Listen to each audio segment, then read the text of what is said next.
שוב שלום לכם, בוקר טוב מהמכון למחקרי ביטחון לאומי, הכנס השנתי של המכון. אנחנו כאן באולפן שהוקם במיוחד לרגל האירוע. הכנס השנתי של המכון למחקרי ביטחון נערך השנה במוזיאון ארץ ישראל בתל אביב, וכאשר אנחנו מדברים כאן על הנושאים המרכזיים שמעסיקים אותנו, את מדינת ישראל וכמובן גם את האזור, אנחנו מנצלים את ההזדמנות גם כדי לארח כאן באולפן מומחים בינלאומיים בנושאים שונים.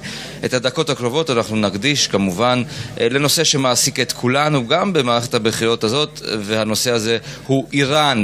שני מומחים נמצאים כאן אצלנו באולפן, דוקטור אמילי לנדאו מהמכון למחקרי ביטחון לאומית, חוקרת בחירה. שלום לך גברתי, מומחית לאיראן, ודוקטור Takeyh שהוא מאוניברסיטת Georgetown בוושינגטון כמובן. Hello sir, welcome to our studio. Well, what do we exactly know, and this question is for the both of you, what do we know about Iran's nuclear plan right now at this point in history? You mean where the negotiations are? Where do they stand? Where do the West stand? What is the situation? Well, about 16 months ago, an interim agreement was negotiated that was supposed to last 6 months. It's been extended twice since then. The two parties have agreed to have what they call a framework agreement by March, and that would set the stage for a comprehensive agreement to be worked out by July. That's essentially where the negotiations are. At this point, I think there is perception that they may not make the March deadline for the political agreement, so these negotiations may be actually delayed beyond the July deadline, or it's possible that they can come to some sort of an agreement by then. And that's essentially where the dates and trajectory is. Dr. Lando, do we have positive intelligence about the Iranians respecting the agreement, the interim agreement they signed? I think the problems that we're facing are not necessarily of that type. In other words, Iran actually made sure that the interim deal, although they did make some concessions, they stopped enriching to 20%, everyone knows, but they also made sure that there were other provisions that enabled them to continue with their nuclear activities in a manner in which they have maintained basically their breakout capability to nuclear weapons. And therefore, they don't really need to violate the terms of the interim deal. And what's more a source of concern right now is how defiant and intransigent they have been in the negotiations over the past 13 months. We've heard basically from Iran, the major message we hear from Iran is no, no, no. We know everything Iran will not do. We hear very little, if at all, things that Iran will do. Well, Dr. Takeyh, the Prime Minister Netanyahu, Mr. Netanyahu, he's saying all the time that we are going to have a bad deal. Mm-hmm. Do you agree with him? I think from his perspective, that is certainly what's going to happen. There's always been a difference between the American and Israeli perspective, and that has to do with the geography and the status of the two countries.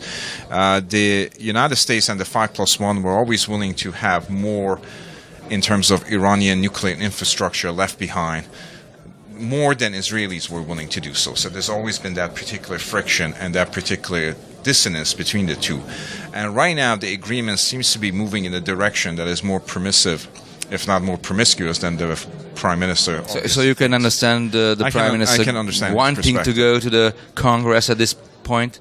I think he wants to make his message clear. I'm not going to comment on whether it's appropriate for him to do that. He's a Prime Minister of a sovereign country. He's been invited by the Speaker of the Parliament of the American House of Representatives. I think the Prime Minister needs to figure out how Israel, or his successor, what this particular nuclear agreement means for the state of Israel, and how would like to think about his future in light of that particular situation. Dr. Landa, when we talk about Iran at this point in history, we tend to say they are not there yet. And perhaps we are fooling ourselves. They are there yet. If they want, they are there. Well, that's true. They are basically at breakout, that point that we call breakout, which means that Iran can very quickly, if it would make that decision, move to highly enriched uranium, which would be enough for the first nuclear device. So they're there. They're just several months away from that point at any given point in time. So it is a very dangerous position. What the P5+1, the international negotiators, are trying to achieve with the negotiation is to push that timeline back to something around the order of 12 months rather than 3 to 4 months, which unfortunately I think is not a good enough goal, especially taking into account Iran's history of cheating and deception and basically lying to the international community about its very well-known nuclear weapons program that it has been working on for decades. And at this point, it seems that the international community has no incentive to give out to the Iranians to make them stop, right? Nothing else is on the table. In terms of what's being negotiated. Yeah. There is no, I mean, there are sanctions measures in place that have been in place for a long time, and they continue to stress Iran's economy in a sense it doesn't have access to international markets and some of its own repatriated funds abroad. So the country does have some degree of measure of pressure. The sanctions worked, from your perspective? You know, I think it was a combination of things. In 2013, Iran's economy essentially collapsed. So that was a factor. Now, that collapse came because of sanctions, because of mismanagement, because of a liquidity crisis that the economy experienced at that time. So it was a unique confluence of events. The economy seems to have recovered. Even with the reduction of oil prices, it's about 1% growth a year, according to IMF figures. I think it's very difficult to estimate the Iranian economy because there's so much aspect of it that are subterranean and illegal and black market. But they seem to kind of prod along at this stage. Yeah, well, the question is whether the Israeli plan to put more sanctions on Iran is going to work. Look, that's an important question because for sanctions to have the effect that you want them to have in the negotiations, there's two parts. First, you have to put them in place and have Iran feel the pressure and come back to the table looking for a deal that will lift the sanctions. But then the second part is having the international negotiators understanding that they have this leverage and to use it effectively in the negotiation situation.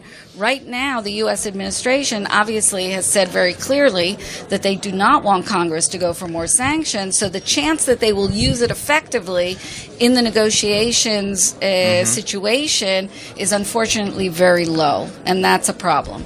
Yeah, Dr. Takeyh? I think that's right. What the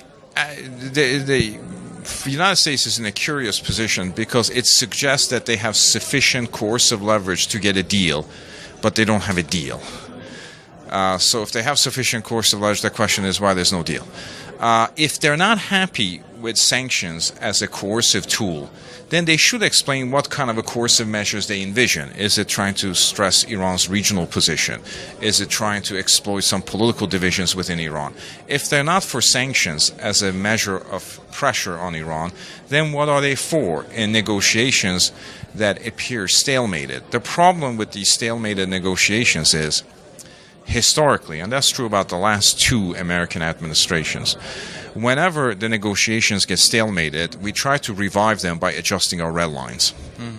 And that's essentially where we've been for the past 10 years. A red line becoming a pink line and then disappearing and a new red line being drawn. And a new red line comes in and then that's negotiated. That's been the problem with American red lines over the past 10 years, two administrations. Do you believe, Madam and Sir, that the Iranians can say at this point, well, you know what? We are ready to give up. We're ready to give up the plan, the nuclear plan. No. We're ready to go as the Libyans did, like Gaddafi? No. Or no? That's not even on No the way. table. And what the Iranians, I think, are saying right now is, we've already seen the P5+1 starting to offer us concessions. We're waiting for their best deal. Because if they've already started giving concessions, with us being totally defiant and not giving up anything, obviously they're eager for a deal, and there will be more concessions down the road, and I think that's what they're waiting for. They have absolutely no intention of going down the Libya route. For that, you need really massive pressure and from inside, using perhaps. it effectively in the negotiation. Yeah, I don't think the Libya deal, where the the facilities and resources are dismantled, put on a ship, put on a plane, and sent to Oakhurst, Tennessee is really on the table at this point and hasn't been on the table for a while. The problem with negotiating by offering incremental concessions is that you create an impasse, because it's actually, as Emily was saying, it's actually illogical for Iranians to accept our current set of concessions. Yeah. Because if they do so, they forego the future set of concessions. Exactly. But that creates an impasse in the negotiations, the very thing that you fear by offering incremental concessions in the first place. So no good news for 2015, Can I say one right? thing?